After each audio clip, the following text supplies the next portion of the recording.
America చేసిన ఒక ప్రకటన రచ్చరచ్చ అయిపోయి చివరికి దాన్ని సవరించుకోవాల్సి వచ్చింది.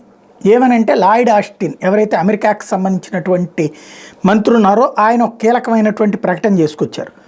ఏమనయ్యా అంటే ఏదైతే హమాస్ వాళ్ళకి సంబంధించి మొత్తం 25,000 మంది చిన్నపిల్లలు మహిళలు చనిపోయారు అంటూ మొన్ననే 112 మంది చనిపోయినటువంటి నేపథ్యం ఏదైతే ఇజ్రాయెల్ సైన్యం మీదకి మహిళల్ని చిన్నపిల్లల్ని వదిలిపెట్టారు.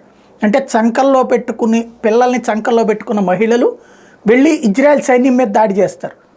మరి ఏం చేయాలి? ఇజ్రాయెల్ సైన్యం మహిళలుగా దాడి చేస్తాను చూస్తుంటే వాళ్ళు చేస్తారు. అలా కాకుండా వాళ్ళు కాల్చేశారు. ఆ కాల్చిన అంశం ప్రపంచవ్యాప్తంగా చర్చకు వస్తుంది. దాని మీద ఇచ్చే స్టేట్మెంట్లో భాగంగా 25,000 మంది చచ్చిపోయారన్నారు. ఒక్కసారి ఉలిక్కిపడింది ప్రపంచం. అంటే అక్కడ 120, 112, 115 అని చెప్తున్నారు, 25,000 అని.